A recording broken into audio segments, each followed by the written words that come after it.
So as I was working on the Echo Point video, I noticed I was comparing it a lot to Severed Steel, which is a game made by the same studio who made Echo Point Nova. However, as I was making that video, it occurred to me that not everyone who was watching that video would know what Severed Steel is, and it was a little weird to be comparing a game to another game that I hadn't even made a video about yet. So that's what I'm doing here. Ever since that video, it's kind of always been in the back of my mind that I wanted to make a video on Severed Steel, and I didn't really end up getting to it until I noticed it go free on the Epic Game Store, and I thought that would be the perfect time to go ahead and make my video on this, so we're going to go ahead and dive into that. It also occurs to me that some of the people watching this video might not know what Severed Steel is either, so allow me to enlighten you and give you a little bit of background on this game.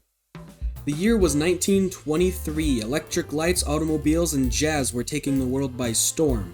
The game Superhot was going to go on a legendary vacation to the amazing city of love, Paris, France.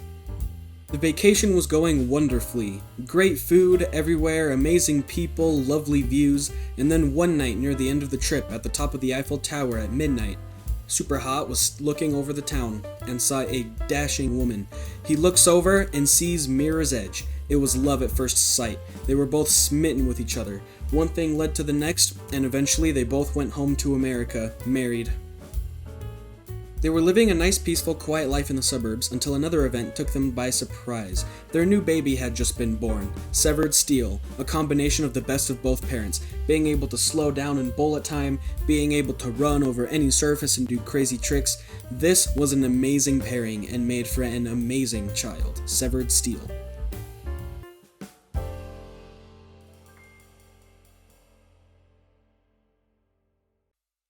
Well, that's certainly one way of saying it, but whether you want to call it the kid of Mirror's Edge and Superhot, or Hotline Miami brought into the third dimension, or the cyberpunk version of Doom, I've heard of a lot of these thrown around, and they all apply pretty well, but also maybe overlook the fact that this game is pretty unique, and it's not really just one game mixed with another, right? Like, it has its own things, and I think we can all appreciate that. The thing that I think this game does best is weaponizing limitations, as the title suggests. You can see this that they did it literally in some cases, in which the main character, who has the limitation of being one-armed, add just a Samus cannon to her other arm, which is baller, obviously. However, there's obviously other stuff that we can see as well.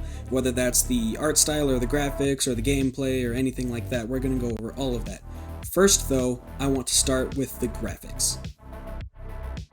I want to be pretty cautious about my use of the term indie game because I don't want to give off the impression that this game was only made by one person. There was a team, right? It's a studio, but I also don't want, it's not this giant big budget game. It's somewhere in the middle. So for all intents and purposes, I'll go ahead and call it an indie game. So indie games have some limitations that AAA games won't, right? AAA games can have these huge, awesome graphics, whereas indie games, I'm not saying they're looking bad, but they're going to have to do it in different ways, right? So a lot of the times to get around this, indie games are going to go 2D, they'll have, these cool art styles, they will have pixel art, 8-bit sprites, any of that. Severed Steel didn't really do that. But what they did do worked just as well. They went 3D, they have all these models, everything is looking great. Even though some of these aspects can be weaker, right? Some of these exteriors, some of these level designs, the levels are designed great, but just the look of them won't be fantastic all the time. However, the way they're, again, weaponizing these limitations is really drawing attention to the great visual aspects. These effects, these guns, these animations, these enemies, all these things that are happening, just the sheer hecticness of all this gameplay is drawing your attention away from any of these more boring, smaller parts of the game, and all the great visuals are being very accentuated, and some of the lesser visuals you're not really noticing as much because so much is going on. So the game is looking great, even though they didn't have all the resources to do so. And I can acknowledge that there is definitely a reason for all these levels to be built like this. It's not like they're building these on purpose to just look a little blocky, right? The reason being is that all the things in this game are destructible. You can burst through walls with your arm cannon, you can shoot through walls, right? All these things. And it would be a little tricky to do so if you had these more fluid designed levels. So I can definitely see why a more modular kind of room set makes sense. And because they took that approach for that gameplay to be able to break through all these walls, that does kind of limit the way you can make these levels, and I think even though they kind of had that level limitation, they still worked around it fantastically. Another place we see this is the gameplay. Now, other than, of course, the previously mentioned Metroid-style arm cannon, a lot of the gameplay is revolving around these limitations that you as the player have.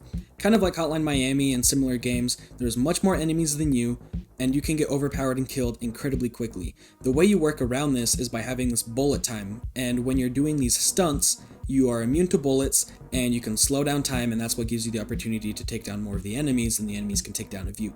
And in one of the updates they added to the game after the fact, Rogue Steel, they make this even more apparent. This is like a side mode to the campaign where you basically turn the game into a roguelite. So you get these little cards, and they'll either give you buffs, or after a certain amount of time they'll start giving you limitations, like not being able to touch the floor, having less health, stuff like that. And again, it makes the game much more interesting because you're now working with not being able to touch the floor, being killed quicker, not being able to slow down time as often, all these examples of how these limitations, even though they're limitations, are making the game more fun, not less fun. Alright, so I think I've covered that point pretty thoroughly. I think they saw their weaknesses in some of the ways they were designing this game, and they came up with very clever and just really good ways to get around those, and just a lot of the ways they are handling this are great. I also really don't want to paint the picture that they make this game and they're seeing all these flaws and they're doing everything they can to kind of paint over these flaws and make sure that the game is passable, right? That's not what I'm going for at all. Yes, the game had a couple weaknesses, and they came up with these clever solutions and everything turned out fine in the end. But the core of the game, no matter if you look at it like an indie game or a big game, like the game is just great. The soundtrack is amazing and super well done. The gameplay itself, all this parkour and slow motion, gunplay, super smooth, super fun. It's like riding a bike. Even though you haven't played the game in like 3 months, you can hop on and you can still just do all these things and it feels super awesome. And that's what I love to see, right? The game had some weaknesses, but in the end, this game was super well made. When you compare it to their upcoming game, Echo Point Nova, kind of like I said in that video, so I don't want to repeat myself too much, you can just watch that. But I'm seeing that Echo Point Nova is just having a couple more weaknesses than maybe Severed Steel had, because some of these limitations in this level design and all that, the aesthetic of Echo Point just isn't hitting that as much. You're not going to be able to have these dark lights and some of these that can kind of draw attention away from some of these more flat exteriors. So I voiced some of my opinions in that video. I still think Echo Point is great, but if you want to hear my full opinion on it, go ahead and just check out the other video. So when we put this game up against the Taco Treatise, I'm kind of torn between an 8 out of 10 or a 9 out of 10. But in the end, I'm probably going to push it to a 9 out of 10, just because it's one of those games that when you're blankly staring at your computer screen and thinking, what game should I play? I can't decide, or nothing really seems like I'm in the mood for it. You can always boot up Severed Steel, whether it's been a day, or a month, or a year, and it'll be super fun, you'll flow right back into it, and you'll just have a good time no matter what, and I love seeing that in a game. So bottom line, Severed Steel has a ton of strengths, it's always fun, and it's a huge recommend, and it's literally free right now, so if you haven't got it, just go grab it. Keep your eyes on Echo Point Nova as well, made by the same people, also super fun. Once that game comes out in full, I'm sure I'll make another video on it. Alright, thanks a ton for watching. I'm going to go ahead and end the video there. I'm not quite sure when I'll see you next. Hopefully it won't be as long in between videos as it was for this one. The video I'm working on is taking a lot more time investment than my other videos, but I still think I'll get it done pretty soon, so just keep your eyes out for that one. If you enjoyed this video, leave it a like. If you enjoy this channel, please consider subscribing. Every little bit helps. And even if you don't do that, have an amazing day. You're an amazing person, and I hope you have a lovely life.